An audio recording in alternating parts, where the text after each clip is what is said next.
Hey everyone, welcome to the TimeHack Agent Podcast, where we're going to talk about saving time and building your business through the use of virtual assistants, artificial intelligence, and proven systems. So, welcome to the podcast, and let's get on with the show. And today, I've got Alexandra Baduc here as a guest, and she is a real estate agent.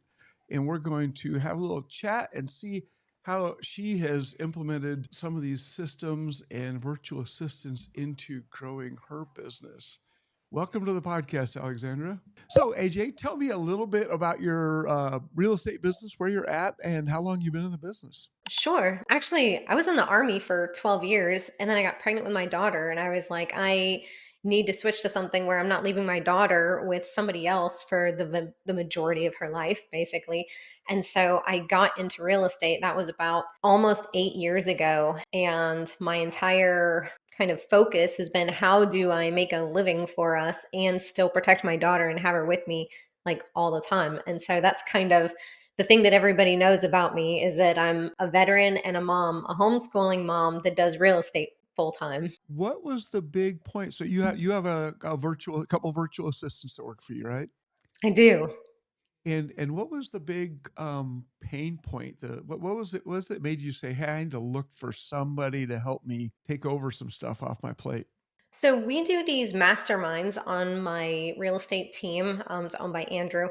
You met him, but he's always having us focus on our businesses, and he'll have us write down everything. It's like an audit. It's a time audit to see what we're doing. And once you get to a certain level, things that you shouldn't be doing because they don't move the needle, so to speak. So you can't expand and grow. You just wind up in this rat race if you don't find a way to expand and do more with less. And so when I was writing down everything, it was like I'm doing a ton of stuff for Sage, my daughter, which obviously that doesn't make me any money. But then I was doing these other tasks too, and I didn't want to offload my time or my responsibilities with my daughter. And so I had to look at other things that were taking up my time. And so it forced me to think outside the box and say, okay, which of these things could be done by someone who doesn't make as much as me, basically? And so what were those specific? What was like the? I mean, typically I think people come up with first three or four things that are like, okay, these just need to go away. Somebody else needs to do this stuff. Absolutely. So, a big one was social media. In real estate, presence is so huge, and communication. And I can create content. I do create a ton of content all the time, but actually, posting it, when you batch record, you still have to go through and post it and come up with, what are the current SEOs, the search engine optimization things, what about communicating back and forth in groups, things like that nature. So social media was a huge thing for me. And then you've got all these different platforms. You got Instagram, Facebook, LinkedIn, TikTok, I got to keep up with all of these. How am I going to keep up talking to all of these people and talking to my active clients and talking to my daughter and still trying to live life, and do the actual job. So social media was a huge one. And then actual things within real estate were like scheduling showings and responding to other agents regarding things that were going on during my transactions. You know, that stuff doesn't push the needle either. And that can absolutely be handled by someone who doesn't need to, you know, be on this pay scale. And so those were the big things: communicating with agents, social media, and then scheduling showings, which it doesn't sound like a lot. But I think if any realtors are listening to this, they're like, oh, yeah, you got to find it on the MLS. You got to see which way the agent wants you to actually schedule it, what time slots are available. You got to coordinate that with your clients. There's a lot that goes into it. And if they're wanting to see between 5 and 7 houses, you also have to coordinate that drive and make sure it makes logistical sense and you have enough time in the property and between the properties, and take into account traffic. What if they need a lunch break or a potty break, So there's actually quite a bit. So just passing all of that stuff off opened me up so much. And it also allowed for those like ad hoc tasks that would come up while I was driving. I could just be like, hey, Axel, this just came up, handle it. I had a lot of those similar situations that with tasks that just kind of pile up on you, and you know, where'd happened to my day? Yeah. Anyways, yeah, and I love that I use that same term, that what rings the register, because that's the important thing. I mean, we're I don't know about you, but I am not doing this for the good times and the camaraderie. That's a benefit, but I need a paycheck. And Yeah. what actually rings the register is huge. And so, which of those things do you think has had the biggest impact? I mean, okay, let's back it up. When you hire a virtual assistant, I mean, people, you're going for both two things typically: grow your business and buy back that time. So have you Mhm. bought back some of that time where you can spend more time with your daughter and doing things that you want to have? That we work to have a life, you know, is supposed to be the goal. Yeah, 100%. And that's something that I wasn't doing at all. Like anyone that knew me was like, oh yeah, AJ just doesn't stop. And I would get asked all the time, how do you do everything that you do? And I was always like, it's God. Like nothing else makes sense because I have the same 24 hours as anybody else, but I'm homeschooling my daughter, doing real estate full time. My house like is not the greatest, but it's clean enough. And I cook all of our meals, you know, I'm still doing all the grocery shopping. I'm single, so, like, it all falls down on me. I don't have a chef, I don't have a cleaning lady, you know, so I have all the domestic stuff and homeschooling my daughter on top of real estate. And so initially I was like, God is how I do it. And then through him, I found out about VAs. It kind of landed in my lap through Andrew, my team lead. And he was like, this is probably something that could really help your business whenever we did that time audit. And I was like, oh my gosh, this might be absolutely amazing. And not only is my social media VA putting time back into my time bank, but that takes all of this pressure and energy of, oh, there's one more thing I need to take care of. It's off of my shoulders and I'm able to be present with my daughter. We've gone on vacations. That was like non-existent before. I just went to Cabo. That's crazy. Cabo's nice. Cabo's amazing. Absolutely. Well, you live in a warmer state. I live in Washington State. We go to Cabo. It's a nice thermal temperature change. Uh, Oh yeah. yeah. I don't know how you do it. Well, it's actually still nice here. It's not so bad, but come wintertime, we do like to go somewhere south for a little bit of the time because not so much the cold's one thing. The other part is that we get down to 8 hours of daylight winter solstice. It literally, you have 8 hours from sunrise to sunset. So I don't know how people handle it that have like office jobs. They literally go in a building before the sun comes up and come out after the sun went down. And Oh yeah, that would never work for me. I'm a Florida girl. I need the sun and the beach. yeah, well, I have the sun on the beach, just always not that warm. Okay, so how many VAs do you have currently?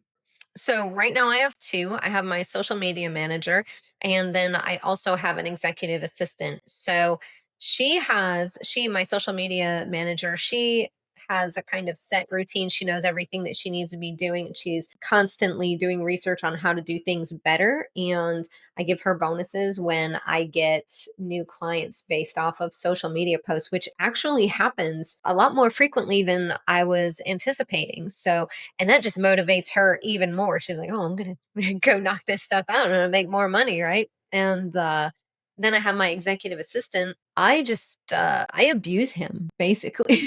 Like, anytime something hits my plate that I'm like, I don't have time for this. I'm like, hey Axel, and he's so happy to do it. He checks in with me every morning and he's like, these are the tasks that I have lined up.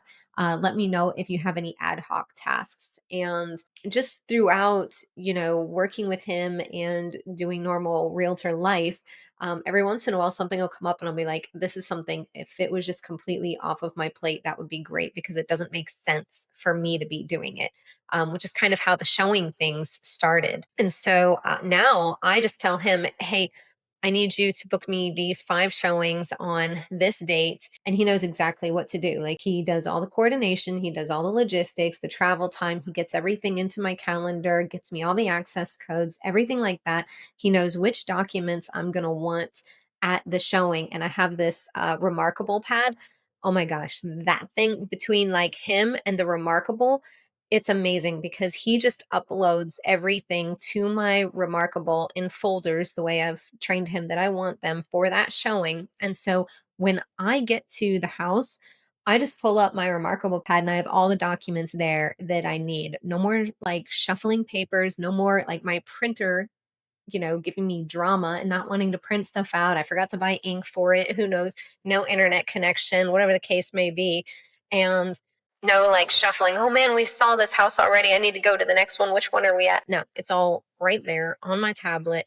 And if my clients, while we're there, they just happen to like be driving and looking at Zillow or something, they're like, oh, can we add this one?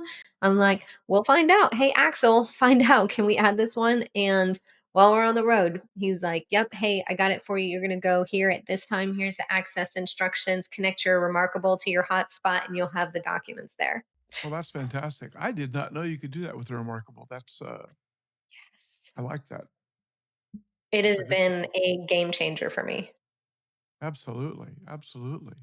So what other tools do you use that have you found really helpful with working with your virtual assistants to be more productive and Yeah. So I am a bit OCD about efficiency. So I like things really organized. My life isn't very organized, but I try as hard as I can. And so I actually had my social media VA create her own spreadsheet, and it's a task tracker because it's hard to know how long a task is taking them. Like I don't have time to sit there and watch their screens and be like, "What tasks are you doing?" So I had her create a spreadsheet. It's for every day. It's in 30-minute increments typically, and she just tracks everything that she's doing. And that's super beneficial because not only am I learning how long does this task take, but I can also show when, because they're employees, right? So sometimes our employees slack off and you got to be like, "Hey, quit it. I'm paying you." You know? right? And Yep. so I can see on that spreadsheet, hey, this took way longer than it should have. This never happens again. Like, if you can't figure out a way to do this in less time, let me know. We'll conduct training and then it will take less time and I can put more on your plate. So the spreadsheet's been really helpful for me because it also shows me what their bandwidth is. Like, can I add more? Or is this it? And if I add more, I'm going to have to take something off or maybe I need to hire a second person. So spreadsheet's been very helpful there. Yeah, that's really good. So is that's kind of your KPIs, keeping up with what they're accomplishing. Do you have Yeah. anything you do like an end of week KPI for their different tasks or just do that spreadsheet? So we do the spreadsheet daily, and then at the end of the week, I get a recap, which also incorporates the metrics for all the social media. So it'll say, like, has our reach increased or decreased? Has that, how many reach outs are we getting? She tracks all the people that she has spoken to, like, um, if someone's reached out in some way and she's spoken to them, something like that. Okay. Yeah. So it sounds like you are getting great use out of your virtual assistants. It's made a huge difference. Oh, it's huge. Oh my gosh. Like the amount of time. It's like I wouldn't say it's like I have another me, but it's getting there, which is nice. Yeah, that's great. That's great. So one other thing I think I'd asked in an email I sent you was, do you have a book you would recommend to people? Yes, actually, I love this book. I read it actually in Cancun when I was at a Sphere Rocket event. And I don't know if you can see it, but Ah, it's The Tim 4 Hour Ferriss. Work Week. I'm going backwards by Tim Ferriss. Yep. Excellent, excellent book. I love that book. I'll probably read it again. Yeah, I read it 15 years ago. I should read it again. But my stack It's of so reading good. material is significant. I typically have to do the audiobooks because I just drive so much. I'm like, how can I make this work better?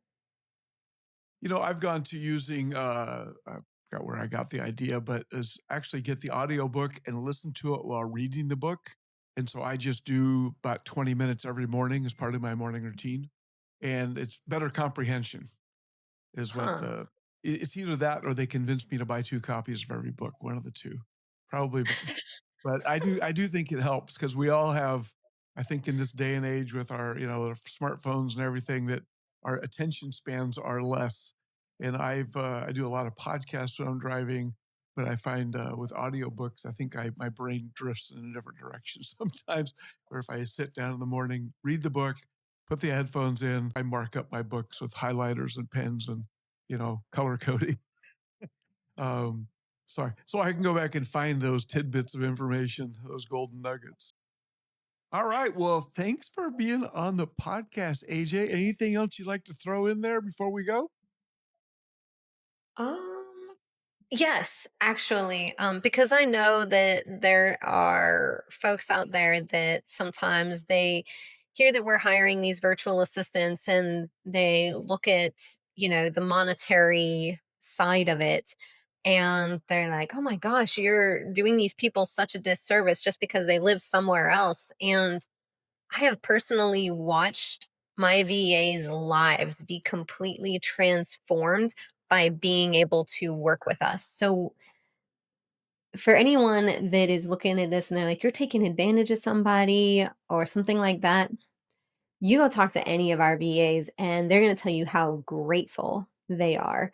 Because, yes, if we were to pay someone stateside what we pay someone elsewhere, that would be probably taking advantage. Like they can't live on this, but elsewhere they can thrive. I mean, they've got these multi-generational homes and everybody's living together and just trying to survive together. And then they come work with us and their life is just transformed for so much better. So it's almost like not only are they helping you in your business and helping you to enjoy your life a bit, but you're also enriching theirs. It's very symbiotic and it feels good. And when I give my VAs a bonus, and they're so happy. Like if I would have given that same bonus to someone here in the States, they'd be like, all right, well, that's not even a tank of gas.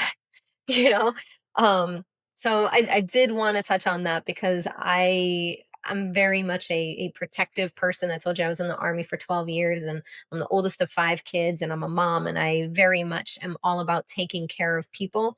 um and in no way do I feel like I'm taking advantage of anybody. If anything, I feel like I'm helping God to bless them into a much better situation. I love the way you put that. Excellent. Excellent. All right. Well, let's wrap this up. And it was thanks for having being on the show, AJ. And I look forward to meeting with you again in the future. Absolutely, thanks for having me. So that's another wrap on this episode of the TimeHack Agent Podcast. Here is the thing, though. You've just spent the last 20 or so minutes learning how to work smarter and not harder. But knowledge without action is just a form of entertainment. So my challenge to you is, what one task are you going to automate or delegate in the next 7 days? I want to hear about it. Let me know. Send me something. Put a comment down there. Because here's the truth. Time is limited. It's your most valuable asset. You can't buy it back. When it's gone, it's gone.